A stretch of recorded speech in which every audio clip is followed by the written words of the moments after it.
Bab 1379, terlalu kuat.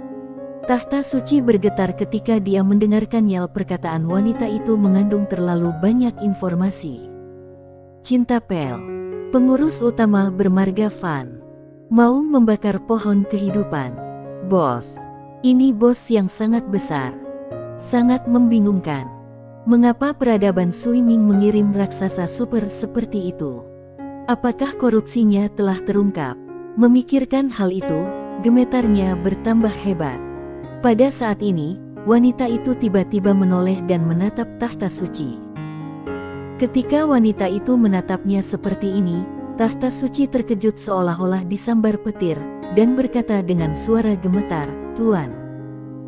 Wanita itu tiba-tiba berjalan di depannya, dia melihat kursi dengan saksama, dan kemudian berkata, "Aku mendengar bahwa peradaban Suiming akan mengirim esensi kaisar ke sini dan tempat-tempat lain sesekali. Kamu adalah pemandu yang mereka tinggalkan di sini, kan?" Tahta suci mendengar makna lain dalam kata-kata wanita itu. Wanita ini bukan dari peradaban Suiming. Tidak berani berpikir terlalu banyak, ia dengan cepat berkata, "Yang mulia, ya." Wanita itu tertawa dan berkata, "Tidak heran peradaban Suiming memiliki begitu banyak orang kuat, ternyata mereka semua direkrut dari berbagai alam semesta." Tahta suci tidak yakin dengan identitas dan asal-usul wanita di depannya dan tidak berani berkata banyak.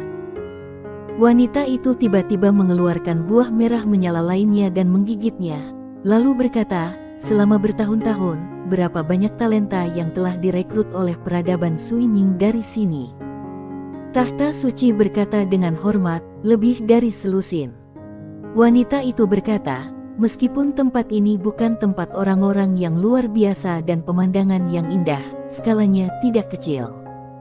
Bagaimana mungkin hanya ada selusin? Apakah kamu menggelapkan esensi kaisar?"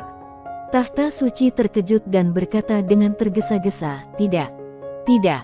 Wanita itu tersenyum dan berkata, "Mengapa kamu gugup? Aku tidak datang ke sini untuk menyelidiki korupsi. Aku ingin menanyakan sesuatu kepada kamu. Apakah Cinta Pei pernah datang ke sini di masa lalu?" Tahta suci menghela napas lega, lalu berkata dengan hati-hati, "Ya." Wanita itu bertanya lagi, "Apakah dia meninggalkan sesuatu yang disebut perahu seberang di sini?" Tahta suci berkata, "Ya." "Tuanku, apakah kamu akan menemukan perahu seberang?" Wanita itu menatap tahta suci, "Kamu tampaknya tahu di mana itu." Tahta suci berkata dengan hormat, "Ya." Tapi dia tidak melanjutkan. Mulut wanita itu sedikit melengkung, "Kamu ingin keuntungan." Tahta suci buru-buru berkata, "Tidak, tidak, merupakan kehormatan bagi aku untuk melayani kamu, Tuan. Bagaimana aku berani meminta keuntungan? Hanya saja orang yang memiliki perahu seberang bukanlah karakter yang sederhana." Oh, wanita itu langsung menjadi tertarik, bagaimana tidak sederhananya? Tahta suci berkata dengan suara yang dalam, "Pihak lain mungkin memiliki master di belakangnya." Pedang itu pernah bersentuhan dengan Sander Ye. Orang ini tidak terlihat seperti penduduk setempat, terutama pedang itu, yang berada di luar jangkauan peradaban alam semesta 10 gurun. Wanita itu tersenyum dan berkata, "Kamu tidak perlu terlalu khawatir. Katakan saja siapa yang memilikinya dan aku akan mengambilnya." Pada titik ini, dia tiba-tiba menoleh untuk melihat keluar kota. Dengan sedikit senyum di bibirnya, mereka datang. Di luar gerbang kota, Sander Ye dan Jina Di berjalan perlahan. Karena peradaban Suiming sudah datang, dia harus menemuinya dan mencari tahu latar belakang serta niatnya. Dari kejauhan, Sander Ye melihat seorang wanita berpakaian merah, yang tampak seperti api yang berkobar. Pada saat ini, wanita berpakaian merah itu juga sedang menatapnya, tetapi tak lama kemudian, dia tiba-tiba menoleh untuk melihat Jina Di, dan ketika dia melihat Jina Di, dia terkejut pada awalnya, tetapi kemudian matanya menjadi cerah. Melihat wanita itu menatapnya, Jina Di sedikit bingung dan hendak berbicara, Tetapi detik berikutnya, wanita itu telah datang kepada mereka berdua tanpa suara. Wanita itu menatap Jina Di dengan tatapan tajam, seolah-olah dia telah menemukan harta karun yang langka. Melihat pemandangan ini, Sander Ye mengerutkan kening, dan dia tiba-tiba meraih tangan Jina Di dan tersenyum padanya. Jina Di merasa jauh lebih tenang. Pada saat ini, wanita itu menoleh untuk melihat Sander Ye. Dia menatap Sander Ye dan tersenyum. Tatanan, ya. Ada juga dua tatanan baik dan jahat. Menarik, aku tidak menyangka akan bertemu orang yang menegakkan tatanan di sini. Jika mereka tahu bahwa ada orang seperti itu di sini, kamu akan mati. Sander Ye tersenyum dan berkata, "Nona, siapakah kamu?" Gadis itu menggigit buah itu, lalu berkata, "Kamu tidak perlu tahu siapa aku. Aku datang ke sini untuk perahu seberang. Apakah perahu itu ada di tanganmu?" Sander Ye mengangguk, "Ya." Wanita itu mengulurkan tangannya secara langsung. Sander Ye menatapnya tetapi tidak berbicara. Wanita itu tersenyum dan berkata, "Aku tahu bahwa meskipun kamu tidak memiliki kultivasi, kamu memiliki pedang Kaisar Agung di tubuhmu. Selain itu adalah pedang yang telah menetapkan tatanan dan sistem, yang jauh lebih unggul daripada Kaisar Agung biasa. Maksudku, jika kamu berpikir pedang itu dapat menjadi ancaman bagiku, kamu dapat mencobanya." Sander Ye menatap wanita di depannya dalam diam, tetapi kingsuan di tubuhnya siap untuk maju, siap menghunus pedang kapan saja. Wanita itu terus memakan buah dan tersenyum. Suasana tiba-tiba menjadi sedikit tegang. Pada saat ini, suara Jojo tiba-tiba terdengar dari lautan kesadaran Sander Ye. "Kakak Ye, wanita ini terlalu kuat, hanya Tuan dan Bibi bergaun polos yang bisa mengalahkannya." Saat dia berbicara, dia telah muncul di depan Sander Ye. Melihat Jojo, wanita itu tertawa, "Dia benar-benar meninggalkanmu di sini." Jojo berkata, "Apakah kamu kenal tuanku?"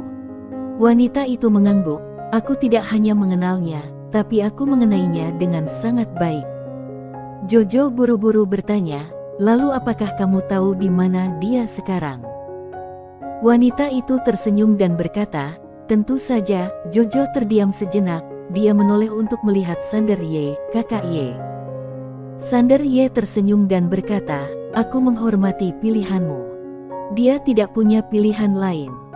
Wanita itu tiba-tiba tertawa dan berkata, "Kamu juga tidak punya pilihan. Aku ingin membawanya pergi. Tidak ada seorang pun di alam semesta ini yang dapat menghentikanku, belum lagi tidak ada seorang pun di tanah kuno yang dapat menghentikanku." Sander Ye menatap wanita yang menggigit buah itu dan berkata sambil tersenyum, "Aku tahu kamu tidak puas, tetapi sebaiknya kamu menahannya. Aku tidak punya alasan atau keadilan untuk diberikan kepadamu.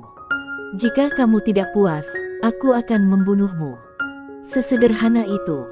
Sander Ye tidak marah, tetapi tersenyum dan berkata, "Nona, kamu datang dari tanah kuno.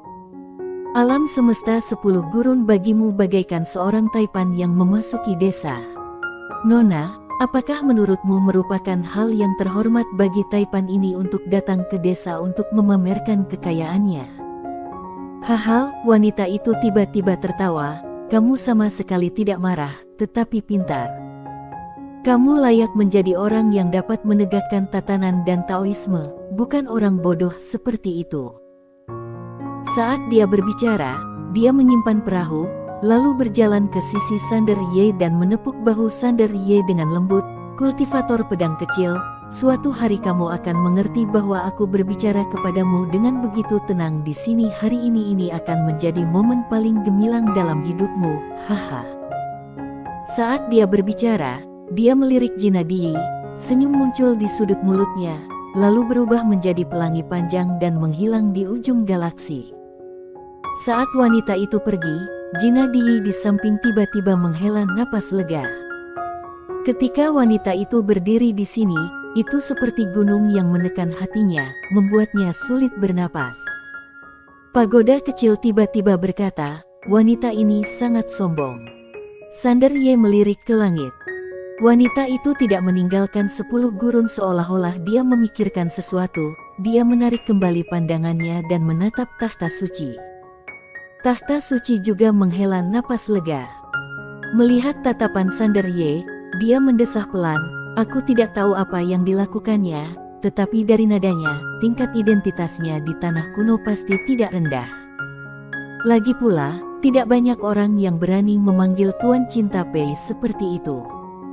Sander Ye mengangguk pelan, tetapi ada sedikit kekhawatiran di matanya. Yang paling ia takutkan sekarang adalah menarik terlalu banyak perhatian, terutama tanah kuno. Sekarang ia dan 10 gurun butuh waktu, tetapi ia juga tahu bahwa ia mungkin tidak punya banyak waktu sekarang. Tahta suci tiba-tiba berkata, "Karena hanya ada sedikit kaisar agung di 10 gurun dalam beberapa tahun terakhir, aku sedikit khawatir sekarang. Aku khawatir peradaban Du Suiming di tanah kuno akan meninggalkan tempat ini." "Kaisar Sander, apa rencanamu?" Sander Ye melirik tahta suci dan tersenyum, "Apa rencana lain yang bisa kita miliki? Kita hanya bisa melangkah selangkah demi selangkah." Tahta suci terdiam. La tahu bahwa ia harus mencari jalan keluar yang baru. La telah menghasilkan banyak uang dengan menggelapkan uang di sini selama bertahun-tahun, tetapi jika kamu sering berjalan di tepi sungai, kamu akan basah. Bagaimanapun, ini bukan solusi jangka panjang. La memang memikirkan Sander Ye, tetapi Sander Ye bersembunyi terlalu dalam dan ia tidak dapat mengetahui kedalamannya. Terlebih lagi, Sander Ye adalah orang yang membangun tatanan dan sistem. Terus terang saja, orang ini adalah seorang pemberontak. Jika ia dapat memenangkan pertempuran untuk mendirikan negara di tanah kuno seperti yang dilakukan peradaban Suiming saat itu dan mendapatkan pijakan, ia pasti akan memiliki masa depan yang cerah. Tetapi masalahnya adalah Sander Ye sekarang sendirian, bagaimana ia bisa bertarung? La tidak berani memihak dengan gegabah, karena ini terkait dengan hidup dan mati di masa depan, dan ia harus berhati-hati. Sander Ye tiba-tiba melihat ke arah Jina Di, "Ayo pergi." Jina Di mengangguk. Tahta suci tiba-tiba berkata, "Kaisar Sander, aku pikir kamu perlu membuat rencana lebih awal." Sander Ye menatap ke arah tahta suci, dan tahta suci berkata dengan suara yang dalam, "Jika wanita itu tadi kembali dan mengatakan sesuatu yang tidak masuk akal, orang-orang di tanah kuno pasti tidak akan memberimu waktu untuk berkembang." Sander Ye mengangguk, "Terima kasih atas pengingatnya." Tahta suci lanjut berkata, "Saat datang, wanita itu bilang ditekan alamnya, itu dilakukan Tuan Cinta Pei. Kamu bisa hubungi Tuan Cinta Pei." Ucapan ini menguji, jika Sander Ye adalah orangnya Cinta Pei, dia berani bertaruh. Bagaimana mungkin Sander Ye tidak tahu pemikirannya? Dia tersenyum dan berkata, "Aku sebenarnya tidak mengenal Nona Cinta Pei, ucapanku waktu itu hanya bercanda." Setelah mengatakan itu, dia berbalik dan pergi bersama Jina Di. Di tempat semula, tahta suci mendesah pelan. Wanita berbaju merah itu datang ke peradaban seberang. Ketika dia tiba di peradaban seberang, dia melihat ke bawah ke seluruh peradaban seberang dari langit berbintang dan berkata sambil tersenyum, "Kasih sayang, Cinta Pei. Itu benar-benar nyata." Saat dia mengatakan itu, dia melihat kembali ke 10 gurun, dengan sudut mulutnya sedikit terangkat. "Aku tidak pernah menyangka bahwa aku akan bertemu dengan tubuh spiritual Tao, yang jarang muncul dalam miliaran tahun. Itu benar-benar menarik. Tubuh bencana terlahir untuk menghadapi bencana." Bersambung.